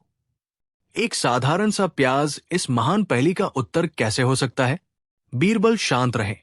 उन्होंने कहा, दूत महोदय, यदि आप धैर्यपूर्वक सुने तो मैं आपको समझाता हूं कि कैसे प्याज इस पहेली के हर पहलू पर खरा उतरता है। उन्होंने पहेली की पहली पंक्ति दोहराई, मैं जन्म लेता हूं मौन, पर रुलाता हूं सबको। बीरबल ने समझाया, प्याज जब जमीन से निकलता है या उगाया जाता है तो वो कोई आवाज नहीं करता, वो मौन ही जन्म लेता है। परंतु जब उसे काटा जाता है तो उसकी तीखी गंध से लगभग हर किसी की आंखों में आंसू आ जाते हैं। वो सबको रुलाता है, चाहे कोई कितना भी बहादुर क्यों न हो। दरबार में कुछ लोग सहमति में सिर हिलाने लगे। ये बात तो सही थी। फिर बीरबल ने दूसरी पंक्ति पढ़ी, रंग बदलता हूं क्षण क्षण, पर नहीं है कोई काया। उन्होंने स्पष्ट किया, प्याज के छिलके कई परतों में होते हैं और हर परत का रंग थोड़ा भिन्न हो सकता है। सफेद, हल्का गुलाबी, गहरा लाल या पीला। जब हम उसके छिलके उतारते हैं तो उसका रंग बदलता जाता है। और काया या शरीर की बात करें तो प्याज की कोई निश्चित एकरूप संरचना नहीं होती जैसे किसी जानवर या इंसान की होती है। वो परतों से बना होता है जिसे हम अलग अलग कर सकते हैं। उसका कोई एक ठोस अविभाज्य शरीर नहीं है। अब दरबारियों को बीरबल की बात में दम लगने लगा था। विदेशी दूत भी अब ध्यान से सुन रहा था। उसके चेहरे से हंसी गायब हो चुकी थी। बीरबल ने पहली की तीसरी पंक्ति का उल्लेख किया। कभी लाता हूं हर्ष अपार, कभी घोर निराशा। उन्होंने व्याख्या की, जब प्याज का उपयोग स्वादिष्ट व्यंजनों में किया जाता है तो वो भोजन का स्वाद बढ़ाकर खाने वाले को हर्ष और आनंद प्रदान करता है। कई पकवान तो प्याज के बिना अधूरे लगते हैं, परंतु यदि प्याज खराब हो जाए, सड़ जाए, या उसकी अत्यधिक तीखी गंध किसी को परेशान करे, या फिर जब उसकी कीमतें आसमान छूने लगे और वो आम आदमी की पहुंच से दूर हो जाए, तो वो घोर निराशा का कारण भी बन सकता है। बीरबल के इस तर्क ने कई लोगों को सोचने पर मजबूर कर दिया। ये पहलू भी प्याज पर सटीक बैठता था। अंत में बीरबल ने पहेली की अंतिम पंक्ति पढ़ी। बताओ क्या हूं मैं, जो अदृश्य होकर भी रचता हूं माया? उन्होंने मुस्कुराते हुए कहा, यह पंक्ति प्याज की सबसे बड़ी खूबी को दर्शाती है। प्याज जब भोजन में पक जाता है तो वो अक्सर गलकर अदृश्य सा हो जाता है। विशेषकर ग्रेवी या शोरबे वाले व्यंजनों में वो दिखाई नहीं देता, परंतु अपने स्वाद और अपनी सुगंध से पूरे व्यंजन का चरित्र बदल देता है। एक माया रचता है जिससे भोजन का आनंद कई गुना बढ़ जाता है। वो अदृश्य होकर भी अपनी उपस्थिति का सशक्त एहसास कराता है। जब बीरबल ने अपनी व्याख्या समाप्त की तो पूरे दरबार में कुछ क्षणों के लिए सन्नाटा रहा। फिर धीरे धीरे तालियों की गड़गड़ाहट शुरू हुई, जो बढ़ते बढ़ते पूरे हॉल में गूंजने लगी। सभी दरबारी बीरबल की बुद्धिमत्ता और उनके अद्भुत तर्क से अभिभूत थे। उन्होंने एक अत्यंत जटिल पहेली को इतने सरल और सटीक ढंग से सुलझा दिया था जिसकी किसी ने कल्पना भी नहीं की थी। विदेशी दूत का चेहरा देखने लायक था। उसके चेहरे पर आश्चर्य, प्रशंसा और थोड़ी सी निराशा का मिलाजुला भाव था। वो समझ गया था कि बीरबल ने वास्तव में पहेली को सही ही सुलझा दिया है। उसने झुककर बीरबल को सलाम किया और कहा, वाकई बीरबल जी, आपकी बुद्धिमत्ता का कोई सानी नहीं। आपने हमारे महाराज की इस कठिन पहेली को बड़ी सरलता से हल कर दिया। मैं अपनी हार स्वीकार करता हूं। बादशाह अकबर का चेहरा गर्व से चमक रहा था। उन्हें बीरबल पर हमेशा से भरोसा था और आज बीरबल ने उस भरोसे को एक बार फिर सही साबित कर दिया था। उन्होंने बीरबल को गले लगा लिया और उनकी खूब प्रशंसा की। शर्त के अनुसार वो नक्काशीदार संदूक हिंदुस्तान का हो गया। जब उसे खोला गया तो उसमें बहुमूल्य रत्न, स्वर्ण मुद्राएं और कई दुर्लभ कलाकृतियां थी। परंतु बादशाह अकबर के लिए उस खजाने से भी बढ़कर कीमती बीरबल की वो बुद्धि थी जिसने उनके साम्राज्य का मान बढ़ाया था। वो विदेशी दूत जब अपने देश वापस लौटा तो उसने अपने महाराज को बीरबल की अद्भुत बुद्धिमत्ता का पूरा वृत्तांत सुनाया। उसके महाराज भी बीरबल की प्रशंसा किए बिना न रह सके। इस घटना ने एक बार फिर साबित कर दिया कि बीरबल केवल हाजिर जवाब ही नहीं, बल्कि गंभीर और जटिल समस्याओं को भी अपनी अनूठी सोच और तर्क क्षमता से सुलझाने में माहिर थे। सबसे बड़ी पहेली का ये किस्सा पीढ़ियों तक सुनाया जाता रहा, जो ये दर्शाता है कि सच्ची बुद्धिमत्ता केवल किताबी ज्ञान में नहीं, बल्कि चीजों को एक अलग नजरिए से देखने और साधारण में भी असाधारण को पहचान लेने की क्षमता में निहित होती है। बीरबल ने यह सिद्ध कर दिया कि कभी कभी सबसे जटिल प्रश्नों के उत्तर हमारे आसपास की सबसे सामान्य चीजों में ही छिपे होते हैं। बस उन्हें पहचानने के लिए एक पारखी नजर और खुली सोच की आवश्यकता होती है। कहानी 5। ये कहानी उस समय की है जब आगरा में एक धनी और प्रभावशाली व्यापारी था जिसका नाम था सेठ धनीराम। धनीराम अपने व्यापारिक कौशल के लिए जाना जाता था, पर साथ ही वो अपनी क्रूरता, लालच और गरीबों पर अत्याचार करने के लिए भी कुख्यात था। उसके पास अपार धन संपत्ति थी और अपने धन के बल पर उसने कई अधिकारियों और कर्मचारियों को भी अपनी मुट्ठी में कर रखा था, जिसके कारण आम आदमी उसके खिलाफ आवाज उठाने से डरता था। उसी शहर में एक गरीब किसान रहता था जिसका नाम था हरिदास। हरिदास मेहनती और ईमानदार था। उसके पास जमीन का एक छोटा सा टुकड़ा था जो उसके पूर्वजों से उसे मिला था। वो उसी जमीन पर खेती करके अपने परिवार का भरण पोषण करता था। उसकी जमीन सेठ धनीराम की विशाल जागीर से सटी हुई थी। सेठ धनीराम की नजर काफी समय से हरिदास की उस छोटी सी उपजाऊ जमीन पर थी। वो अपनी जागीर को और बढ़ाना चाहता था और हरिदास की जमीन उसके लिए एक महत्वपूर्ण कड़ी थी। उसने कई बार हरिदास को ऊंचे दामों का लालच देकर वो जमीन खरीदने की कोशिश की, पर हरिदास अपने पूर्वजों की निशानी को बेचने के लिए तैयार नहीं था। ये जमीन न केवल उसकी आजीविका का साधन थी, बल्कि उसके लिए भावनात्मक महत्व भी रखती थी। जब लालच और प्रलोभन से बात नहीं बनी, तो सेठ धनीराम ने अपनी कुटिल चालें चलनी शुरू कर दी। उसने अपने धन और प्रभाव का इस्तेमाल करके झूठे दस्तावेज तैयार करवाए, जिसमें यह दर्शाया गया कि हरिदास की जमीन वास्तव में उसकी है और हरिदास ने उस पर अवैध कब्जा कर रखा है। उसने स्थानीय काजी और पटवारी को रिश्वत देकर अपने पक्ष में कर लिया। एक दिन सेठ धनीराम अपने लठैतों के साथ हरिदास की जमीन पर पहुंचा और उसे वहां से बेदखल करने लगा। हरिदास ने विरोध किया। उसने अपने मालिकाना हक के कागज दिखाए, पर धनीराम के लठैतों के सामने उसकी एक न चली। उसे और उसके परिवार को बलपूर्वक उनकी जमीन से निकाल दिया गया और उनकी झोपड़ी भी तोड़ दी गई। हरिदास पूरी तरह टूट चुका था। उसकी आंखों के सामने उसका सब कुछ छिन गया था। उसने स्थानीय अधिकारियों से न्याय की गुहार लगाई, पर जहां सेठ धनीराम का पैसा बोलता था, वहां गरीब हरिदास की कौन सुनता। काजी ने भी झूठे दस्तावेजों के आधार पर फैसला सेठ धनीराम के पक्ष में दे दिया। निराश और हताश हरिदास को किसी ने सलाह दी कि वो शहंशाह अकबर के दरबार में न्याय की गुहार लगाए और विशेष रूप से राजा बीरबल से मिले, जो गरीबों के हमदर्द माने जाते थे। एक आखिरी उम्मीद लेकर हरिदास कई दिनों की यात्रा करके आगरा पहुंचा। शहंशाह के दरबार तक पहुंचना आसान नहीं था, पर उसने हिम्मत नहीं हारी।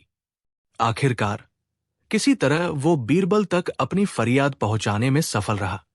बीरबल ने हरिदास की पूरी कहानी ध्यान से सुनी। उन्होंने उसके आंसुओं में छिपी पीड़ा और उसके शब्दों में निहित सच्चाई को महसूस किया।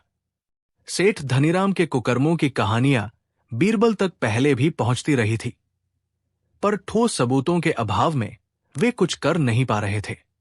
इस बार हरिदास का मामला उन्हें एक अवसर प्रदान कर रहा था।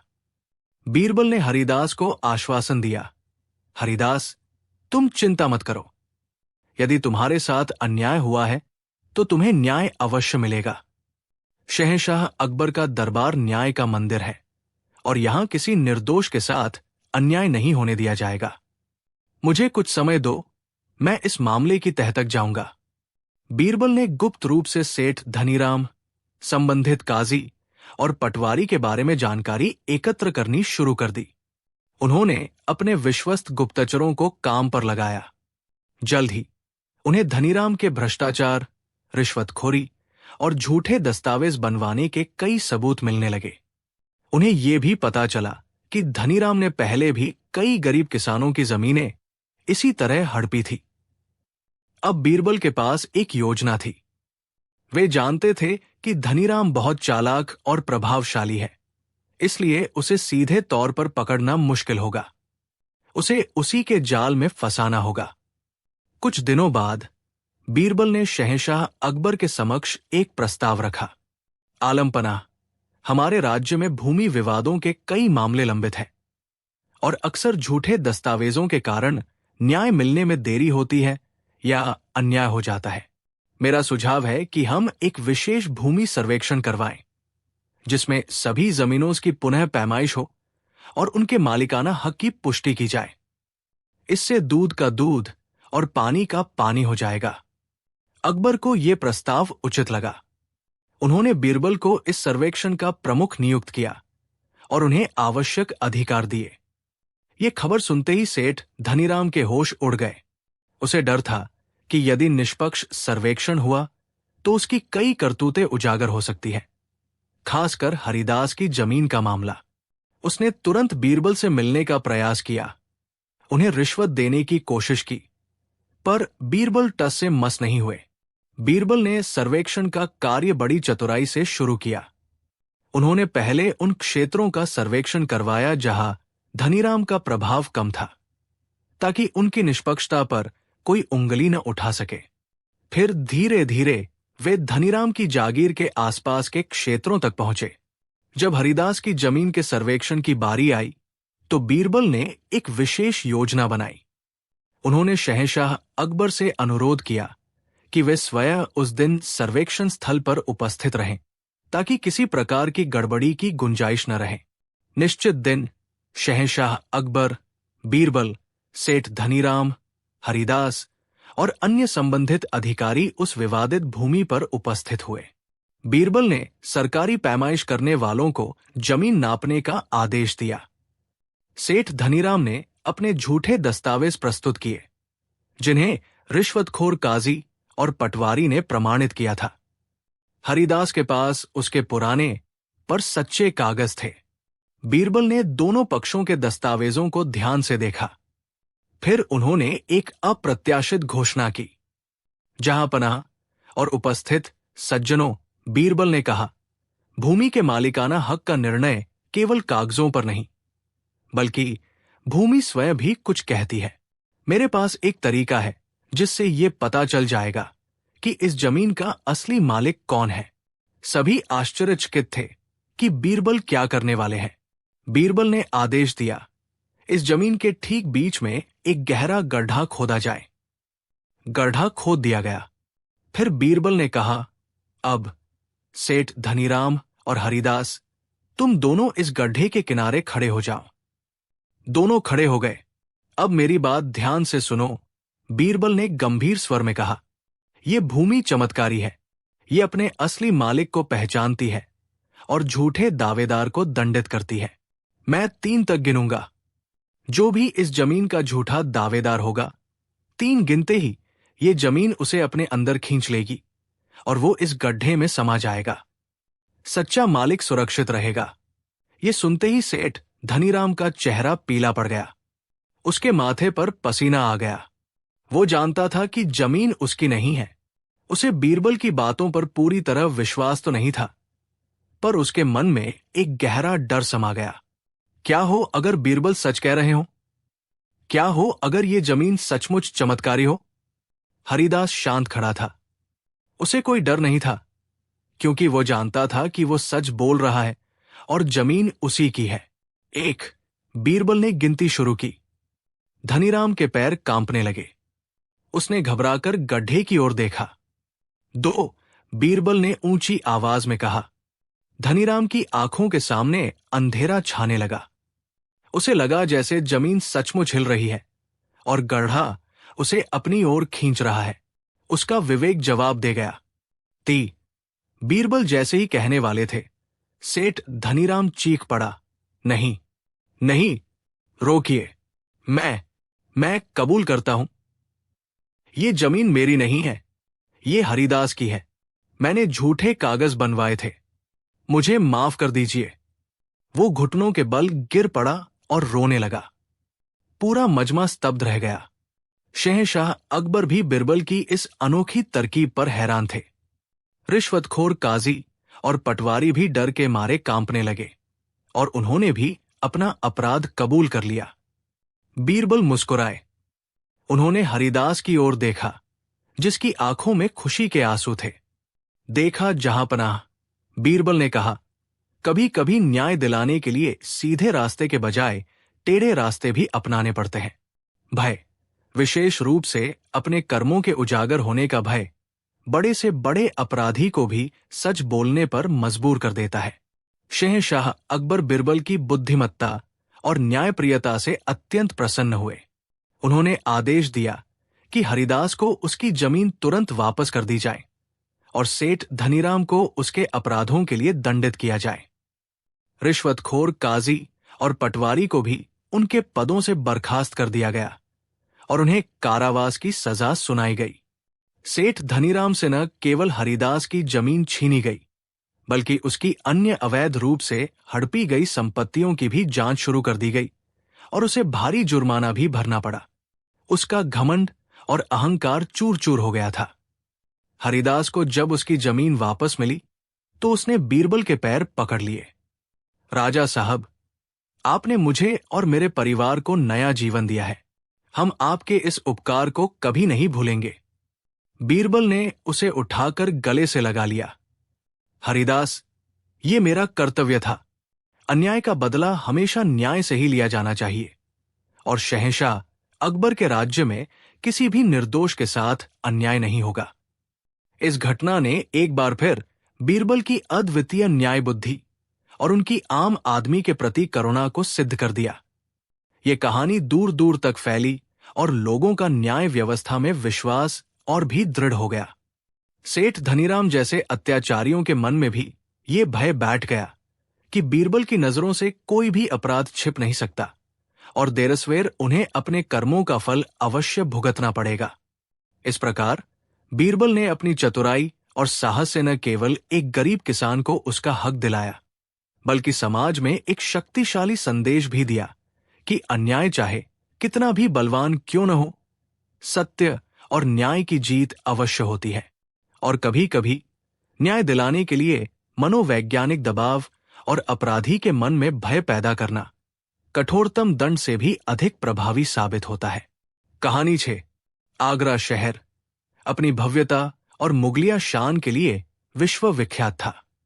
बादशाह अकबर का शासन था और उनके नवरत्नों में से एक बीरबल अपनी बुद्धिमत्ता, हाजिर जवाबी और न्यायप्रियता के लिए पूरे हिंदुस्तान में प्रसिद्ध थे।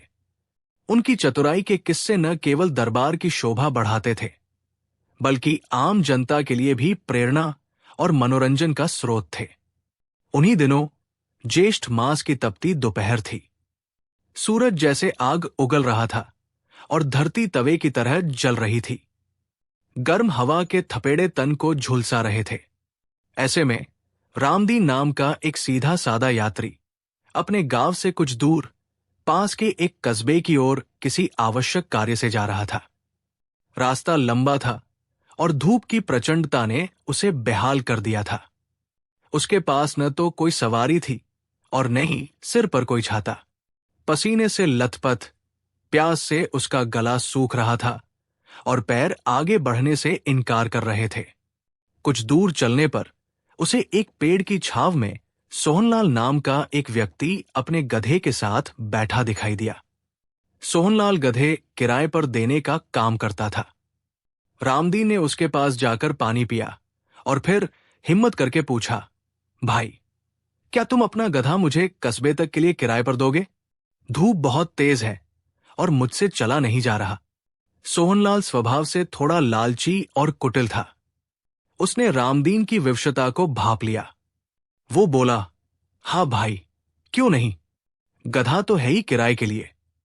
कस्बे तक के 50 पैसे लगेंगे। 50 पैसे उस जमाने में ठीक ठाक रकम थी, लेकिन रामदीन की हालत ऐसी थी कि वो मोलभाव करने की स्थिति में नहीं था।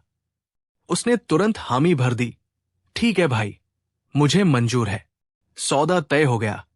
रामदीन गधे पर सवार हुआ और सोहनलाल गधे की रस्सी पकड़कर साथ साथ चलने लगा। कुछ मील चलने के बाद धूप और तेज हो गई। रामदीन को थोड़ी राहत तो मिली थी, लेकिन अब भी गर्मी असहनीय थी। उसने देखा कि दोपहर का वक्त है और सूरज ठीक सिर पर है, जिससे गधे की परछाई सीधे नीचे गधे के शरीर के आसपास ही बन रही थी।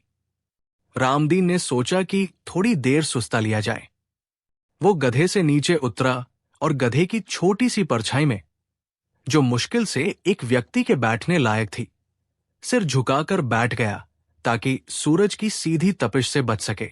जैसे ही वो बैठा, सोहनलाल, जो अब तक चुपचाप चल रहा था, अचानक चिल्लाया, ये क्या कर रहे हो? उठो वहां से। रामदीन चौंक गया। उसने पूछा, क्या हुआ भाई? क्यों चिल्ला रहे हो? मैं तो बस जरा सी देर इस गधे की छाया में सुस्ता रहा हूं। सोहनलाल अकड़कर बोला, गधे की छाया में? तुमने गधा किराए पर लिया है, गधे की परछाई नहीं। परछाई तो मेरी है। अगर तुम्हें परछाई में बैठना है तो उसके अलग से पैसे लगेंगे। रामदीन को सोहनलाल की ये बात सुनकर बड़ा अचंभा हुआ। वो बोला, ये तुम क्या कह रहे हो भाई? क्या परछाई भी कोई किराए पर देने की चीज है? मैंने गधा किराए पर लिया है तो उसकी छाया में बैठने का हक तो मेरा होना ही चाहिए। सोहनलाल टस से मस न हुआ। वो अपनी बात पर अड़ा रहा, नहीं, बिल्कुल नहीं। गधा मेरा है तो उसकी परछाई भी मेरी हुई। तुमने सिर्फ गधे की पीठ का सौदा किया है, उसकी परछाई का नहीं। अगर परछाई का इस्तेमाल करना है तो 10 पैसे और लगेंगे। रामदीन को गुस्सा आ गया। वो बोला, ये तो सरासर अन्याय है। ऐसी बेतुकी बात मैंने आज तक नहीं सुनी। मैं तुम्हें एक पैसा भी फालतू नहीं दूंगा। सोहनलाल भी तैश में आ गया, तो फिर उठो मेरी परछाई से, वरना मैं तुम्हें आगे नहीं ले जाऊंगा। दोनों के बीच कहासुनी बढ़ गई। रामदीन परेशान था कि इस सुनसान रास्ते पर इस तपती दोपहर में वो क्या करे। सोहनलाल अपनी जिद पर अड़ा था। आसपास कोई और व्यक्ति भी नहीं था जो उनका बीच बचाव कर सके। काफी देर तक बहस चलती रही। रामदीन ने तर्क दिया, भाई, जब गधा चल रहा था तब भी तो उसकी परछाई साथ चल रही थी। क्या तुम उस परछाई के चलने के भी पैसे लोगे? ये तो बेवकूफी की बात है। सोहनलाल ने जवाब दिया, चलने की बात अलग है। तुम अब बैठकर उसका इस्तेमाल कर रहे हो, ये अलग बात है। अंत में थकहार कर रामदीन ने कहा, ठीक है, इस तरह झगड़ने से कोई फायदा नहीं। हम आगरा चलते हैं और बादशाह के दरबार में इस बात का फैसला करवाते हैं। वहां बीरबल जी हैं, वही न्याय करेंगे। सोहनलाल को भी लगा कि शायद उसकी बात में दम है और बीरबल भी उसी का पक्ष लेंगे, क्योंकि परछाई तो उसी के गधे की थी। वो बोला, हां हां, चलो, मुझे मंजूर है। देख लेते हैं कि बीरबल किसका साथ देते हैं। दूध का दूध और पानी का पानी वहीं हो जाएगा। दोनों ने आगरा की ओर रुख किया। बाकी का रास्ता उन्होंने लड़ते झगड़ते और एक दूसरे को कोसते हुए तय किया। रामदीन मन ही मन कुद रहा था कि कैसे लालची आदमी से पाला पड़ा है, और सोहनलाल सोच रहा था कि वो कैसे भी करके रामदीन से परछाई के पैसे वसूल कर ही लेगा। शाम ढलने से पहले वे आगरा पहुंच गए। अगले दिन सुबह वे दोनों बादशाह अकबर के दरबार में उपस्थित हुए। दरबार खचाखच भरा हुआ था। मंत्रीगण, अमीर उमरा और अन्य दरबारी अपने अपने स्थान पर विराजमान थे। बादशाह अकबर अपने भव्य सिंहासन पर आसीन थे और उनके पास ही बीरबल बैठे थे। जब अर्जी पेश करने वालों की बारी आई तो रामदीन और सोहनलाल आगे बढ़े। रामदीन ने हाथ जोड़कर बादशाह को सलाम किया और अपनी पूरी कहानी कह सुनाई। जहां पनाह, मैं एक गरीब यात्री हूं। मैंने इस सोहनलाल से इसका गधा किराए पर लिया था ताकि कस्बे तक जा सकूं। रास्ते में जब धूप बहुत तेज हुई तो मैं थोड़ी देर के लिए गधे की परछाई में बैठ गया। इस पर यह कहने लगा कि परछाई उसकी है और अगर मुझे उसमें बैठना है तो अलग से पैसे देने होंगे। हुजूर, आप ही न्याय करें कि क्या यह उचित है? बादशाह अकबर को यह सुनकर बड़ी हैरानी हुई और साथ ही थोड़ी हंसी भी आई। ऐसा विचित्र मामला उन्होंने पहले कभी नहीं सुना था। दरबार में बैठे अन्य लोग भी कानाफूसी करने लगे। सोहनलाल ने तुरंत अपनी बात रखी, नहीं जहांपनाह, ये आदमी झूठ बोल रहा है। मैंने इसे सिर्फ गधा किराए पर दिया था, उसकी परछाई नहीं। परछाई तो गधे के साथ जुड़ी है और गधा मेरा है तो परछाई भी मेरी हुई। अगर इसे मेरी चीज का इस्तेमाल करना है तो कीमत तो चुकानी पड़ेगी। अकबर ने बीरबल की ओर देखा। उनकी आंखों में एक प्रश्न था, जैसे कह रहे हो, बीरबल, अब तुम ही इस गुत्थी को सुलझाओ। बीरबल अपनी जगह से उठे। उन्होंने दोनों को ध्यान से देखा और फिर मुस्कुराए। उन्होंने सोहनलाल से पूछा, सोहनलाल, तुम्हारा कहना है कि गधा तुम्हारा है, इसलिए उसकी परछाई भी तुम्हारी है? सोहनलाल ने गर्व से कहा, जी हां, हुजूर, बिल्कुल सही। बीरबल ने फिर पूछा, और तुमने रामदीन को केवल गधा किराए पर दिया, परछाई नहीं? सोहनलाल ने दोहराया, जी, बिल्कुल। सौदा सिर्फ गधे का हुआ था। बीरबल कुछ देर सोचते रहे। उनकी आंखों में एक खास चमक थी। फिर वे रामदीन की ओर मुड़े और बोले, रामदीन, तुमने गधा कितने में किराए पर लिया था? रामदीन ने जवाब दिया, हुजूर, 50 पैसे में। बीरबल ने फिर सोहनलाल से पूछा, और तुम परछाई के कितने पैसे मांग रहे थे? सोहनलाल ने कहा, 10 पैसे, हुजूर। बीरबल ने सिर हिलाया और फिर बादशाह अकबर की ओर देखकर कहा, जहांपनाह, मामला बहुत ही दिलचस्प है और इसका फैसला भी उतना ही दिलचस्प होगा। दरबार में सन्नाटा छा गया। सब ये जानने को उत्सुक थे कि बीरबल क्या फैसला सुनाने वाले हैं। बीरबल ने सोहनलाल को संबोधित करते हुए कहा, सोहनलाल, तुम्हारी बात मान लेते हैं कि गधा तुम्हारा है और परछाई भी तुम्हारी है, और ये भी मान लेते हैं कि तुमने रामदीन को केवल गधा किराए पर दिया था, परछाई नहीं। सोहनलाल खुश हो गया। उसे लगा कि फैसला उसके हक में होने वाला है। लेकिन बीरबल ने अपनी बात जारी रखी, तो सोहनलाल, जब रामदीन ने तुमसे गधा किराए पर लिया तो वो गधा रामदीन की सेवा में था, ठीक? सोहनलाल ने कहा, जी हां। बीरबल ने आगे कहा, और तुम्हारी परछाई, जो तुम्हारे अनुसार तुम्हारी निजी संपत्ति है, वो रामदीन के किराए के गधे के नीचे आराम कर रही थी, है ना? सोहनलाल को अब कुछ गड़बड़ लगने लगी। वो हकलाया, जी, जी, हुजूर। बीरबल ने अपनी आवाज में थोड़ी गंभीरता लाते हुए कहा, तो इसका मतलब ये हुआ कि तुम्हारी परछाई ने रामदीन के किराए के गधे की जगह का इस्तेमाल किया। जब रामदीन को तुम्हारी परछाई इस्तेमाल करने के लिए तुम्हें पैसे देने चाहिए, तो तुम्हारी परछाई को भी रामदीन के गधे के नीचे की जगह इस्तेमाल करने के लिए रामदीन को किराया देना चाहिए। ये सुनकर सोहनलाल का मुंह खुला का खुला रह गया। दरबार में बैठे लोग अपनी हंसी रोकने की कोशिश करने लगे। बीरबल ने आगे कहा, और सुनो, गधा तो छोटा जानवर है, परछाई तो फिर भी कुछ जगह घेरती है, लेकिन रामदीन तो इंसान है, वो तो गधे से बड़ा है। तो अगर परछाई का किराया 10 पैसे है, तो गधे के नीचे की जमीन का किराया, जो तुम्हारी परछाई ने इस्तेमाल किया, वो कम से कम 20 पैसे तो होना ही चाहिए। इसलिए सोहनलाल, तुम्हें रामदीन को 20 पैसे देने होंगे। अब तो पूरे दरबार में ठहाके गूंजने लगे। बादशाह अकबर भी अपनी हंसी नहीं रोक पा रहे थे। सोहनलाल का चेहरा शर्म से लाल हो गया। उसे अपनी गलती और अपने लालच का एहसास हो गया था। वो समझ गया था कि बीरबल ने उसी के तर्क को उसी के खिलाफ इस्तेमाल कर लिया है। बीरबल ने फिर रामदीन से कहा, रामदीन, तुमने गधा किराए पर लिया था। जब कोई चीज किराए पर ली जाती है, तो उससे जुड़े हुए स्वाभाविक लाभ भी किराएदार को मिलते हैं। पेड़ किराए पर लोगे तो उसकी छाया भी मिलेगी, घर किराए पर लोगे तो उसकी छत भी मिलेगी। इसी तरह गधा किराए पर लिया तो उसकी छाया में सुस्ताने का तुम्हारा पूरा हक था। फिर वे सोहनलाल की ओर मुड़े, और सोहनलाल, तुम भविष्य में इस तरह के लालच से बचना। न्याय हमेशा तर्क और विवेक पर आधारित होता है, न कि बेतुकी जिद पर। सोहनलाल ने सिर झुका लिया। उसने बादशाह और बीरबल से माफी मांगी। उसने रामदीन से भी माफी मांगी और कहा कि वह उससे कोई अतिरिक्त पैसा नहीं लेगा। बादशाह अकबर बीरबल के इस न्याय से बहुत प्रसन्न हुए।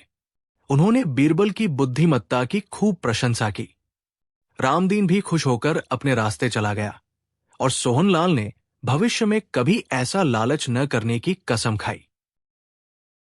इस घटना ने एक बार फिर साबित कर दिया कि बीरबल न केवल हाजिर जवाब थे, बल्कि न्याय करने में भी उनका कोई सानी नहीं था।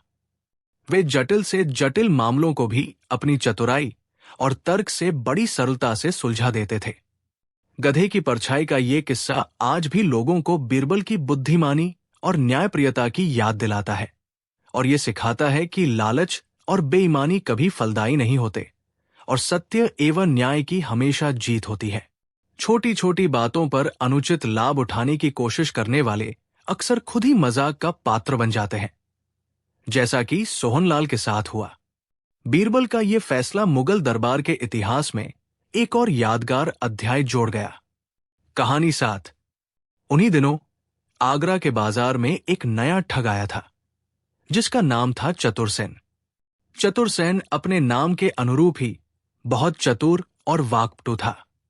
वो लोगों को अपनी मीठी मीठी बातों में फंसाकर बड़ी सफाई से उनका माल या धन हड़प लेता था और किसी को कानो कान खबर भी नहीं होती थी। कई सीधे सादे व्यापारी और आम लोग उसके शिकार बन चुके थे, लेकिन चतुरसेन इतना शातिर था कि कोई भी उसके खिलाफ पुख्ता सबूत नहीं जुटा पाता था। धीरे धीरे चतुरसेन की ठगी के किस्से बादशाह अकबर के कानों तक भी पहुंचने लगे। कई पीड़ितों ने दरबार में आकर फरियाद की, लेकिन जब उनसे ठग का हुलिया या कोई ठोस प्रमाण मांगा जाता तो वे कुछ विशेष नहीं बता पाते थे। चतुरसेन अपना रूप बदलने और भेष बदलने में भी माहिर था। बादशाह अकबर इस स्थिति से चिंतित थे। उन्होंने बीरबल को इस मामले की जांच करने और उस शातिर ठग को पकड़कर सजा दिलाने का आदेश दिया। बीरबल ने बादशाह को आश्वस्त किया और इस चुनौती को स्वीकार कर लिया। उन्होंने सबसे पहले उन सभी लोगों से मुलाकात की जो चतुरसेन द्वारा ठगे गए थे। उन्होंने उनसे ठगी के तरीकों, ठग की बातों और उसके व्यवहार के बारे में विस्तार से जानकारी ली। बीरबल को यह समझने में देर नहीं लगी कि यह ठग अत्यंत बुद्धिमान और धूर्त है और उसे पकड़ने के लिए कोई असाधारण योजना बनानी होगी। बीरबल ने कुछ दिन वेश बदलकर शहर के विभिन्न बाजारों, सरायों और चौपालों में घूमना शुरू किया। वे लोगों की बातें सुनते, व्यापारियों की गतिविधियों पर नजर रखते और उस रहस्यमयी ठग के बारे में और जानकारी इकट्ठा करने की कोशिश करते। कई दिनों की मेहनत के बाद भी चतुरसेन का कोई सुराग नहीं मिला। वो जैसे हवा में गायब हो गया था। बीरबल जानते थे कि ऐसा शातिर ठग जल्द ही कोई नई चाल चलेगा। उन्होंने अपनी योजना बनाई। उन्होंने पूरे शहर में यह ढिंढोरा पिटवा दिया कि बादशाह अकबर के शाही खजाने से एक अत्यंत मूल्यवान और दुर्लभ हीरा चोरी हो गया है। यह हीरा इतना बेशकीमती है कि उसकी कोई कीमत नहीं लगाई जा सकती। जो कोई भी उस हीरे को ढूंढकर लाएगा या उसके बारे में कोई महत्वपूर्ण सूचना देगा, उसे बादशाह की ओर से 1000 सोने की मोहरें और एक जागीर इनाम में दी जाएगी। यह खबर जंगल की आग की तरह पूरे आगरा और आसपास के इलाकों में फैल गई। हर कोई उस जादुई हीरे और भारी इनाम की बातें करने लगा। लालची लोगों के मन में लड्डू फूटने लगे। बीरबल जानते थे कि चतुरसेन जैसा ठग, जो हमेशा आसान पैसे की तलाश में रहता है, इस खबर को सुनकर जरूर कोई न कोई हरकत करेगा। कुछ दिन बीत गए। बीरबल धैर्यपूर्वक प्रतीक्षा कर रहे थे। एक सुबह जब बीरबल अपने घर पर थे, एक सेवक ने आकर सूचना दी कि एक अजनबी व्यक्ति उनसे मिलना चाहता है और दावा कर रहा है कि उसके पास शाही हीरे के बारे में कुछ महत्वपूर्ण जानकारी है। बीरबल समझ गए कि उनकी योजना काम कर रही है। बीरबल ने उस व्यक्ति को अंदर बुलवाया। वह एक साधारण किसान के वेश में था, लेकिन उसकी आंखों में एक अजीब सी चालाकी और लालच झलक रहा था। बीरबल ने उसे पहचान लिया। ये वही ठग चतुरसेन था जिसके बारे में उन्होंने सुना था, बस उसने अपना भेष बदल लिया था। बीरबल ने अनजान बनते हुए पूछा, कहो भाई, क्या बात है? तुम शाही हीरे के बारे में क्या जानते हो? चतुरसेन ने बड़ी विनम्रता का नाटक करते हुए कहा, हुजूर, मैं एक गरीब किसान हूं। कल जब मैं अपने खेत में काम कर रहा था तो मुझे एक चमकती हुई चीज मिली। पहले तो मैं समझा कि कोई साधारण पत्थर होगा, लेकिन जब मैंने उसे साफ किया तो उसकी चमक देखकर मेरी आंखें चौंधिया गई। मुझे लगा कि शायद ये वही शाही हीरा है जिसके बारे में पूरे शहर में चर्चा हो रही है। बीरबल ने अपनी उत्सुकता छिपाते हुए कहा, अच्छा, कहाँ है वह हीरा? दिखाओ तो जरा। चतुरसेन ने अपनी कमर में बंधे एक छोटे से थैले को खोला और उसमें से एक बड़ा सा चमकता हुआ पत्थर निकाला। वो पत्थर पहली नजर में हीरे जैसा ही लग रहा था, लेकिन बीरबल अपनी अनुभवी आंखों से समझ गए कि वो असली हीरा नहीं, बल्कि कांच का एक टुकड़ा है जिसे बड़ी चतुराई से तराशा गया है। चतुरसेन बोला, देखिए हुजूर, क्या ये वही शाही हीरा नहीं है? बीरबल ने पत्थर को हाथ में लिया, उसे गौर से देखा और फिर बोले, हाँ, ये तो बिल्कुल वैसा ही लग रहा है जैसा शाही हीरे का वर्णन किया गया था। तुम बहुत भाग्यशाली हो भाई, तुमने बादशाह का खोया हुआ हीरा ढूंढ निकाला है। तुम्हें घोषित इनाम अवश्य मिलेगा। चतुरसेन की आंखें खुशी और लालच से चमक उठीं। उसे लगा कि उसकी चाल कामयाब हो गई। वो मन ही मन अपनी किस्मत को सराह रहा था। बीरबल ने आगे कहा, लेकिन एक छोटी सी समस्या है। बादशाह सलामत इस समय दरबार में किसी महत्वपूर्ण कार्य में व्यस्त है। तुम्हें इनाम के लिए कुछ देर प्रतीक्षा करनी होगी। तब तक तुम मेरे अतिथि बनकर यही रुको। मैं तुम्हारे खाने पीने का उत्तम प्रबंध करवाता हूं। चतुरसेन को इसमें कोई आपत्ति नहीं थी। उसे तो बस अपने इनाम का इंतजार था। बीरबल ने सेवकों को आदेश दिया कि अतिथि का विशेष ध्यान रखा जाए और उन्हें स्वादिष्ट भोजन कराया जाए। जब चतुरसेन भोजन कर रहा था, बीरबल ने चुपके से अपने एक विश्वास पात्र सेवक को बुलाया और उसे कुछ निर्देश दिए। सेवक तुरंत वहां से चला गया। कुछ घंटे बीत गए। चतुरसेन अब अधीर होने लगा था। उसने बीरबल से पूछा, हुजूर, बादशाह सलामत कब तक हमें बुलाएंगे? मुझे अपने गांव भी वापस लौटना है। बीरबल मुस्कुराए और बोले, बस थोड़ी देर और। बादशाह ने तुम्हें याद किया है, लेकिन इससे पहले कि हम दरबार में चलें, एक छोटी सी औपचारिकता पूरी करनी है। शाही नियम के अनुसार जब कोई इतनी कीमती वस्तु मिलती है तो उसकी शुद्धता और प्रामाणिकता की जांच की जाती है। हमारे शाही जौहरी अभी आते ही होंगे। चतुरसेन ये सुनकर थोड़ा घबराया, लेकिन उसने अपनी घबराहट को जाहिर नहीं होने दिया। उसे अपने बनाए नकली हीरे पर पूरा भरोसा था कि वो किसी भी जौहरी को धोखा दे देगा। थोड़ी देर में दो व्यक्ति शाही जौहरी के वेश में वहां आए। उनके हाथ में तरह तरह के औजार और परखने के यंत्र थे। बीरबल ने उन्हें वह हीरा दिया और कहा, आप इसकी अच्छी तरह जांच करके बताएं कि क्या ये वही बेशकीमती शाही हीरा है। उन जौहरियों ने, जो वास्तव में बीरबल के ही आदमी थे, उस पत्थर को बड़ी गंभीरता से देखना शुरू किया। उन्होंने उसे लेंस से देखा, किसी तरल पदार्थ में डुबोया और तरह तरह से उसकी जांच की। चतुरसेन की धड़कनें तेज हो रही थी। काफी देर तक जांच करने के बाद एक जौहरी ने सिर हिलाते हुए कहा, हुजूर, ये पत्थर दिखने में तो हीरे जैसा है और इसकी चमक भी अद्भुत है, लेकिन ये असली शाही हीरा नहीं है। ये कांच का एक बेहतरीन टुकड़ा है जिसे बड़ी कुशलता से तराशा गया है। दूसरे जौहरी ने भी सहमति में सिर हिलाया। ये सुनकर चतुरसेन के पैरों तले जमीन खिसक गई। उसका चेहरा पीला पड़ गया। वो समझ गया कि उसका भांडा फूट चुका है। बीरबल ने गंभीर स्वर में चतुरसेन की ओर देखते हुए कहा, तो ये है तुम्हारी सच्चाई। तुम एक गरीब किसान नहीं, बल्कि एक शातिर ठग हो जो बादशाह को धोखा देकर इनाम हड़पना चाहता था। और मुझे पूरा यकीन है कि ये नकली हीरा भी तुमने खुद ही बनाया होगा। चतुरसेन अब बुरी तरह घबरा गया।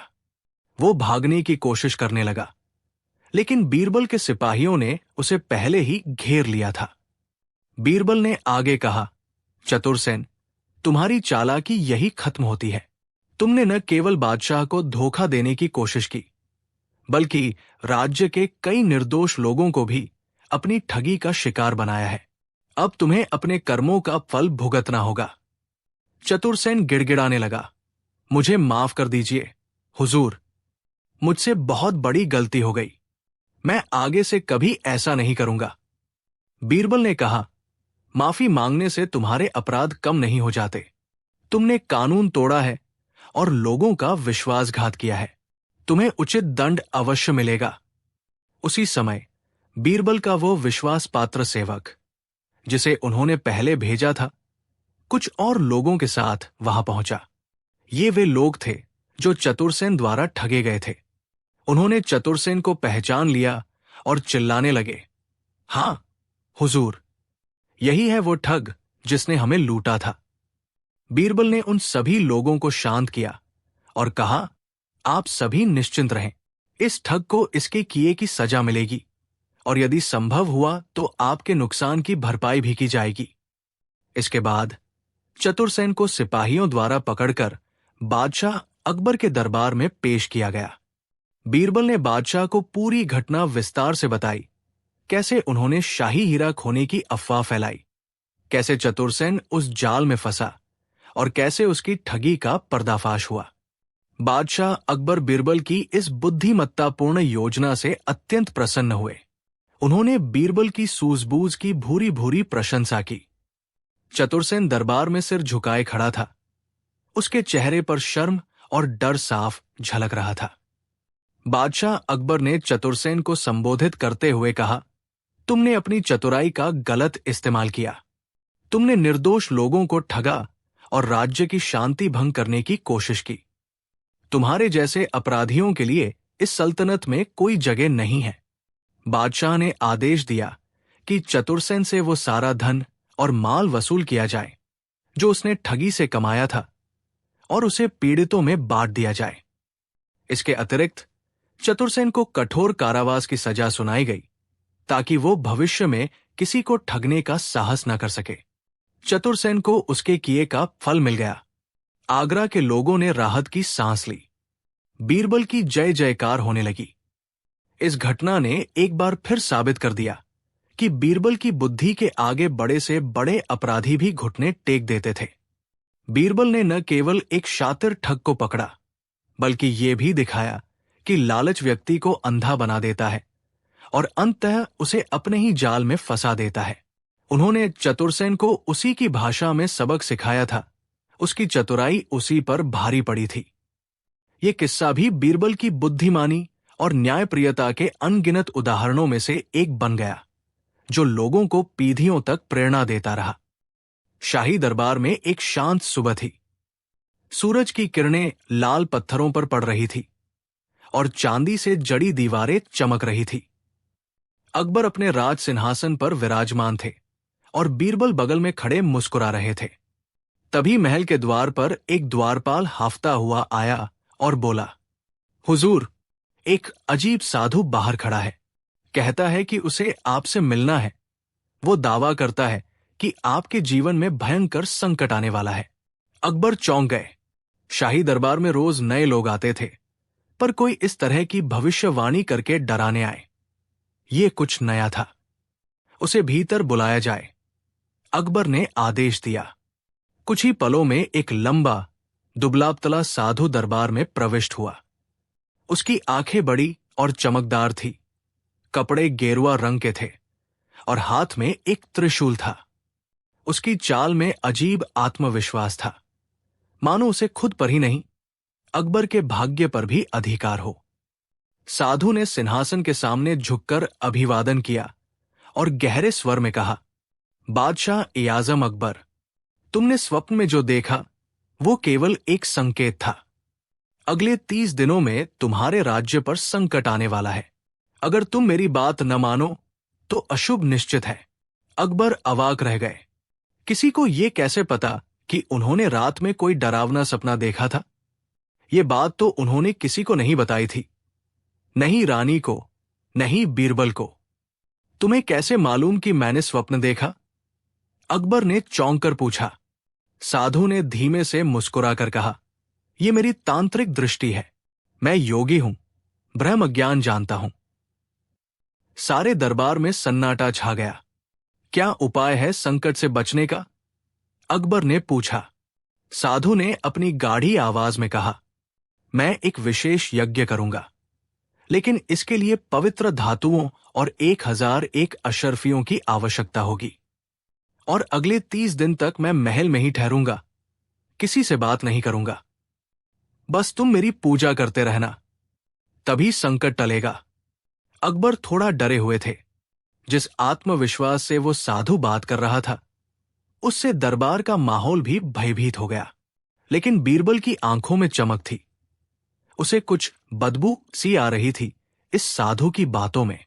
हुजूर, बीरबल ने धीमे स्वर में कहा, क्या आप मुझे कुछ समय देंगे इस साधु के बारे में जानने के लिए? अकबर ने कहा, बीरबल, मैं तुम्हारी चतुराई पर हमेशा भरोसा करता हूं, लेकिन ये साधु कुछ अलग है। इसने मेरे स्वप्न तक की बात जान ली। बीरबल ने मुस्कुराकर कहा, कुछ रहस्य रहस्य नहीं होते, बस अच्छी जासूसी होते हैं। मुझे एक दिन दीजिए। रात होते ही बीरबल ने अपने 2 खास लोगों को साधु की टो में लगाया। उसने महल के बाहर एक स्थान दिलवाया था जहां वो ध्यान लगाता था। बीरबल ने देखा कि एक युवक हर रोज उसे खाने का सामान देता था। उस युवक को पकड़ा गया और थोड़ी सी मीठी बातों और कुछ अशर्फियों के बाद उसने सब उगल दिया। हुजूर, वो साधु असली नहीं है। उसका असली नाम माधव है। वो मेरे गांव का ही आदमी है। पहले नाटक करता था, फिर कुछ दिन जादू दिखाने लगा।